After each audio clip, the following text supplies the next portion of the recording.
네, 오늘은 최근에 많은 분들께서 좀 충격을 받고 공분하고 계시는 사건이 있어서 다뤄보도록 하겠습니다. 얼마 안 됐습니다. 2월 3일 새벽 4시 30분입니다. 서울 강남구 논현동 언주역 인근에서 1차로에 배달 일을 하고 있던 50대 남성의 검은 오토바이가 서행을 하고 있었습니다. 갑자기 뒤에서 흰색 벤츠 차량이 나타나더니 오토바이를 쳤습니다. 이 벤츠 차량은 전혀 감속을 하지 않았고 앞범퍼 아래에 오토바이 뒷바퀴를 낀 상태로 거의 100m 가까이 그대로 직진 후에 멈춰 섰습니다. 당시 목격자에 의하면 피해 남성은 머리에서 피가 양동이로 담길 정도로 많은 피가 흐르고 있었다는 심각한 상황이었습니다. 결국 사망하셨고요. 이게 더 큰 문제가 차량에서 운전자가 이제 내리지 않았고요. 이제 몰려간 주변 시민들에 의해서 운전자가 나왔는데 당시 목격담에 의하면 표정 변화가 없었다. 조용히 이건 CCTV에 담겨있는 장면입니다. 차도에서 벗어나서 인도 쪽으로 걸어 올라옵니다. 그리고 물끄러미 그냥 차도 쪽을 멍하니 보고 있다가 갑자기 자신의 벤츠 차량으로 다시 돌아가는데요. 이 이유는 차 보조석에서 창문 밖으로 이제 개가 본인의 개 비숑프리제였는데 고개를 내민 것을 보고 개를 데리러 가기 위해서 다시 가서 개만 꺼내온 상황에서 이후에는 이 개를 달래면서 계속 가만히 있었다. 아무런 사고 조치, 구호 조치를 하지 않았다. 이 모습이 그대로 CCTV에 담기면서 많은 분들께서 충격을 받으셨는데, 그래서 처음에 이제 목격자들이 약물을 의심을 했다고 합니다. 약동물 검사에 대한 결과는 현재 알려진 바가 없고요. 이후에 경찰이 도착을 해서 음주 측정을 하려 하자 마치 초등학생 같은 태도로 거부했다. 엄마에게 전화하겠다라는 이야기를 하면서 거부를 했고요. 연행을 위해서 개를 달라고 하자 역시 욕설을 하면서 거부를 했고 결국은 이제 신랑이 끝에 수분 뒤에 차에 연행되는 모습까지 CCTV에 담겨 있었습니다. 추후 이 가해자의 인터뷰에 따르면 사람을 들이받은 줄을 몰랐다라는 진술을 했습니다. 일단 이 사고 당시 상황만 봤을 때에 이 가해자의 심실상실 등등 여러 가지 상황 어떻게 보시나요? 근데 지금 이게 4시 30분이고 논현동 언주역 근처에서 1차로 부분이라서 배달일 하시는 분들 혹은 또 택시 하시는 분들 뭐 이런 분들한테 이 논현동부터 강남역 고가 그 심야 시간에는 꺼려해요. 여기 워낙 그 술 처먹은 미친놈들이 많아서 외제차 타고 그러니까 롤스로이스 사건 그 전후 뒤 그전도 그렇고 애들이 이게 약을 한 건지 술을 한 건지 모르는데 전혀 감속하지 않고 그냥 달려버리니까 그리고 교통 신호라 이런 것들을 지키지도 않고 뭐 그냥 뭐 벌금 낸다 그러면 내면 그만이다 이렇게 해갖고 이건 뭐 당연히 음주운전일 가능성이 높고 아니면은 술과 약을 같이 했을 가능. 왜냐하면 제동을 안 한 거예요. 네. 그 꽝은 아니라 하더라도 앞에 뭐가 걸린 것 같은데 그러면 그 브레이크를 밟아야 되는데 그것도 감이 없는 상태에서 얼마나 많이 이 운전자가 위험한 상태였는가. 이걸 알 수 있죠.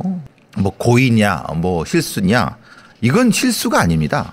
그러니까 술을 먹고 약을 하고 운전하는 건 이건 과실범으로 우린 처벌하지만 이건 절대 과실이 아닙니다. 이건 고의입니다. 술을 먹고 이건 우리 법칙에 잘못된 거지. 네, 법 관련된 이야기는 또 할 거고요. 음주를 너무 과도하게 하거나 경황이 없거나 정신을 잃을 정도로. 근데 이게 자기 챙길 건 다 챙기거든요. 자기가 위험하니까 자기는 차도 밖으로 빠져나오고 자기 개는 데리고 오고 이런 모습 때문에 지금 많은 분들께서 이거 진짜 의식이 없는 거냐 아니면 지만 아는 애냐 이것 때문에 좀 논란이 됐습니다. 분명히 인지했을 거예요. 왜냐하면 사람들이 오고 그랬으니까. 근데 여기서 걸리는 거는 자기가 이제 만약에 이 생각이 좀 있었다고 하면 개를 같이 데리고 나왔을 것 같은데 그 개가 떨어지니까 찡찡거릴 거란 말이에요. 개가. 근데 나와서 그냥 차도에 인도 차도 그 연석에서 계속 멍하니 지켜봤다는 거예요. 약하고 연결이 되는가와 문제가 되는 것은 만약에 다른 애들 보면은 롤스로이스라든가 다른 애들 보면은 구호 조치는 안 해도 자기 변호사나 아니면 자기가 아는 사람한테 전화를 한단 말이에요. 왜냐? 지금 내가 살아야 되겠으니까. 그렇죠. 근데 얘는 그것도 안 해요. 그냥 나와서 뭐 멍한 건지 멍청한 건지 뭐 이 상태이니까 그래서 계속 약을 의심하는 부분인 거고 또 뭐 그 자기 엄마한테 전화를 하겠다고 한 과정에서 보니까 아니 그 전에 했어야죠.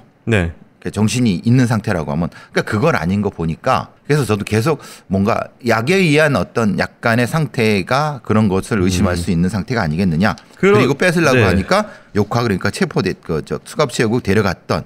근데 그거는 분명히 그랬죠. 완전히 사회성이 떨어진 거? 이기적인 거 이건 기본으로 깔고 있는 것 같아요. 네. 당연히 그건데 거기에 약물까지 더했다고 하면은 이 상태가 나타날 수 있지 않을까 싶어서. 네. 왜 그러냐면은 이 가해자의 직업이 DJ, 그러니까 아이돌 출신, 연습생 출신의 이제 DJ여서 클럽이나 이런 쪽의 문화에 익숙한 사람이어서 혹시나 그런 클럽 내의 약물이라든지 그런 의혹은 확실히 저희 확인해야 되는 부분인 것 같아요. 확인해야죠. 뭐 네. 검사는 지금 들어갔을 테니까. 네. 네. 그리고 또 한 가지 많은 분들께서 공분하고 있는 부분이 이제 사고 미조치 부분인데 이게 구호 활동을 안 하긴 했으나 이게 현장을 떠나지 않아서 사고 미조치 혐의를 적용하기 힘들다라는 의견이 있습니다. 뺑소니의 문제죠. 네네. 우리가 말하는 뺑소니는 크게 두 가지가 있습니다. 구호 미조치 그거랑 현장 이탈이거든요. 네. 이게 연결된다는 쪽도 있고 아니 분리된다는 쪽도 있는 거죠. 잘 보시면 아시겠지만 이 사람은 현장을 기껏해 한 40m 정도? 30m? 근데 그게 그 정도가 이탈이냐의 부분 엄격히 보면 이탈이죠. 자기가 그 사고와 무관하다고 인식될 수 있는 정도로 벗어났다는 건 그게 10m, 20m 튀어도 당연히 그건 이탈이 되는 게 맞습니다. 근데 그거를 좋게 보면은 아니 한시야에 보이는데 무슨 이탈이냐라고 하는 부분이에요. 근데 네. 이건 너무 소극적으로 적용하는 거고 왜냐 구호 미조치가 연결되는 것은 분명히 저기서 했다고 하면 전화라 그래도 119를 불렀다고 하면은 이탈도 아니고 미조치도 아닌 거죠. 네. 근데 그것도 안 했다. 그러면 이건 당연히 두 가지가 적용될 수 있는데 여기에 문제는 이제 이 변호사 애들이 붙어갖고 굉장히 이 부분에 대해서 막 할 거예요. 뭐 줄이려고 할 거예요. 그 부분 때문에 그러는 거고 아까 뭐 DJ 그 보니까 원래 중국에서 활동한 한국 중국 오가면서 네. 활동한다는 거죠. 그러니까 이제 아무리 나이가 적은 나이도 아니에요. 거기다가 아무리 배운 게 없다 하더라도 네. 사회적으로 자기가 운전할 정도라고 하면은 기본적으로 운전면허를 가진 사람한테는 기본적인 소양이 있는 거예요. 네. 사고 나면 신고해라, 뭐 해라. 전혀 이거 안 한 거잖아요.